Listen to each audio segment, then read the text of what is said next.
నమస్తే. మనం గాంధీ భవన్‌లో ఉన్నాం. మనతో మాట్లాడడానికి రియాజ్ సార్ ఉన్నారు. ఒకసారి మాట్లాడదాం. సార్ చెప్పండి, నిరుద్యోగులు ఆగ్రహంలో ఉన్నట్టు తెలుస్తా ఉంది. ఇంకెన్ని రోజులు ఆగాలి? 18 నెలలు అవుతుంది. మాకు ఇంకా జాబ్ క్యాలెండర్ మీరు చెప్పిన విషయం కదా, అది ఏడు దాకా వచ్చిందని చెప్పేసి అంటున్నారు. మీరేమంటారు? నిరుద్యోగులకు న్యాయం చేయాల్సిన బాధ్యత కాంగ్రెస్ ప్రభుత్వం మీద ఉంది. ఆ బాధ్యతను కాంగ్రెస్ పార్టీ ఎప్పుడూ విస్మరించదు. భవిష్యత్తులో ఆచరించే ప్రయత్నం చేస్తుంది డెఫినెట్గా ఉద్యోగాలు ఇచ్చి.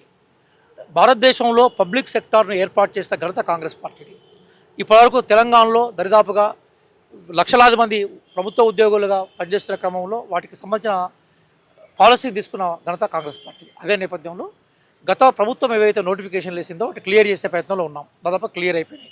ఒకటి రెండు గ్రూప్ 1 లాంటి ఉద్యోగాలు ఒకటి రెండు ప్రధానంగా కోర్టు తీర్పుల వల్ల వాటిని వాయిదా వేయాల్సి వచ్చింది. కోర్టు తీర్పు అయిన తర్వాత అవి కూడా నింపే ప్రయత్నం చేస్తాం. అట్లాగే మరికొన్ని ఖాళీలు ఉన్నాయి. ప్రభుత్వం ఆల్రెడీ ప్రకటించింది. ఏ ప్రభుత్వ ఉద్యోగం ఖాళీ ఉన్నా కూడా దశల వారీగా మేము నింపుతామని చెప్పాం. దానికి కట్టుబడి ఉన్నాం. నెంబర్ 1.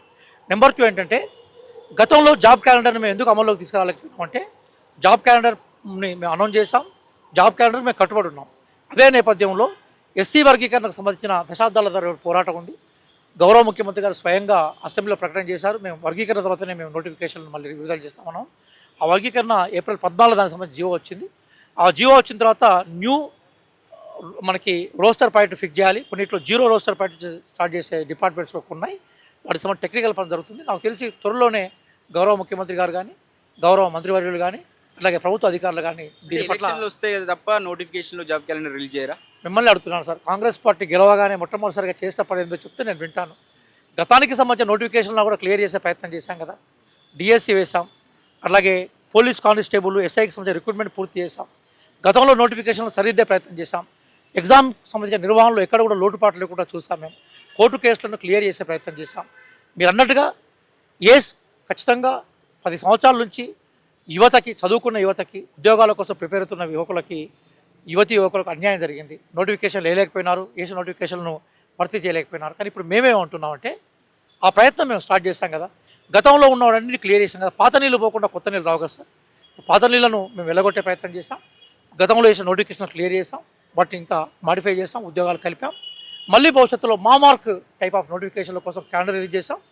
ఇప్పుడు నేను చెప్పినట్టుగా కొన్ని టెక్నికల్ ఇష్యూస్ పట్ల వాటికి సంబంధించిన ఇదే విషయం మొన్న ధర్నా చౌక్లో నిరుద్యోగులంతా ధర్నా చేసి సీఎం ఆవిర్భావ దినోత్సవం రోజు మాట్లాడాలి నిరుద్యోగుల గురించి, మాకు ఏదో స్పష్టత ఇవ్వండి అని వాళ్ళు అక్కడి నుంచి చెప్పడం జరిగింది. కానీ సీఎం గారు దాని విషయంలో ఎలాంటి స్పందించలేదు. మరి వాళ్ళకి తెలిసిందా, సీఎం గారికి తెలియదు కానీ స్పందిస్తే బాగుండేది, మాకు ధైర్యం నింపాలనేది ఆశాభావంతో నిరుద్యోగులు ఉన్నారు. మీరేమంటారు? మీరు సీఎం గారి ఉపన్యాసాన్ని మొత్తం వింటే బహుశా మీరు ఈ ప్రశ్న నన్ను అడగకపోవచ్చు.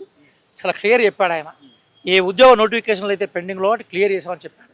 అలాగే భవిష్యత్తులో కూడా మేము ప్రైవేట్ రంగంలో కూడా ఉద్యోగాలు క్రియేట్ చేసే ప్రయత్నం చేస్తామని చెప్పాడు.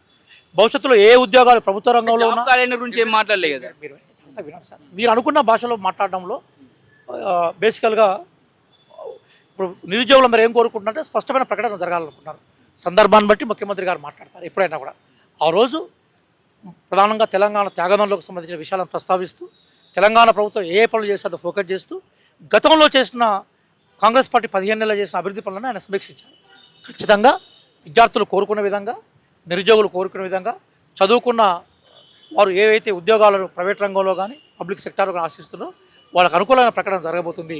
ఖచ్చితంగా ఆశాభావంతో ఉండాలని చెప్తున్నాను. అంటే ఆవిర్భావ దినోత్సవం ఎందుకంటే అందరూ మనం ఒకసారి మళ్ళీ రివైజ్ చేసుకుంటాం. నీళ్లు, నిధులు, నియామకాలను ఒక 3 ప్రధాన నియమాలతో తెలంగాణ తెచ్చుకుంటాం. మరి అవి నెరవేరినాయా లేవని క్వశ్చన్ చేసుకుంటాం. అందుకోసం మిమ్మల్ని అడిగాను నేను. సీఎం గారు ఉపన్యాసాన్ని మీరు విన్నారని అడిగాను. సరే, మరి నిరుద్యోగుల గురించి ఎక్కడ మాట రాలేదు.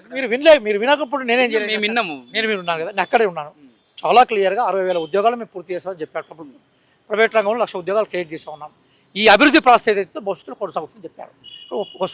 ఒక సుదీర్ఘమైన ప్రయాణాన్ని ఒకటే ఒక ఉపన్యాసంలో అన్ని అంశాలు ఒకే దాంట్లో దర్శనం అవుతారు. 60,000 40,000 వినట్లేదు మా. ఇప్పుడు మీరు ప్రశ్న అడిగారు, ఆ మాట వినే ప్రయత్నం చేయాలి కదా. మళ్ళీ చెప్తున్నాను, ప్రభుత్వము ఏవైతే హామీలు ఇచ్చిందో రైతులకైనా, కూలీలకైనా, నిరుద్యోగులకైనా, ప్రభుత్వ ఉద్యోగులకైనా వాటిని నెరవేర్చే ప్రయత్నంలో ఉంది. ఈరోజు కాకుండా రేపు వస్తుంది ప్రకటన.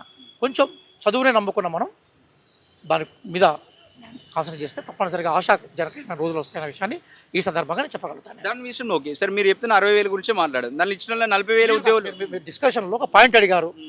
నాకున్న పరిధి మేరకు నా ఎక్స్ప్రెస్ ఇచ్చాను నేను. మీరు ఎంత మాట్లాడినా దీనికి సంబంధించి అధికార ప్రకటన నిరుద్యోగులు అడుగుతారు. నేనే చెప్తున్నాను కదా, నేను నిరుద్యోగినే. చాలా కాలం ఫైట్ చేసినాకనే మేము ఉద్యోగాలు సాధించాం. మేము చాలా కాలం సాధించిన తర్వాత ఉద్యోగం రాజీనామా చేసి బయటకు వచ్చాం. కాంగ్రెస్ పార్టీ ప్రభుత్వం పబ్లిక్ సెక్టార్ ప్రభుత్వం, కాంగ్రెస్ పార్టీ ప్రభుత్వం నిరుద్యోగుల ప్రభుత్వం, కాంగ్రెస్ పార్టీ ప్రభుత్వం సామాజిక న్యాయం ప్రభుత్వం. సామాజిక న్యాయాన్ని, పబ్లిక్ సెక్టార్ని, నిరుద్యోగులని ఈ దేశంలో ఎవరికి ఏది అవసరం ఉన్నదో వాళ్ళని సాధించే ప్రయత్నం, ఆ ప్రయత్నం మేము చేస్తూ ఉన్నాం.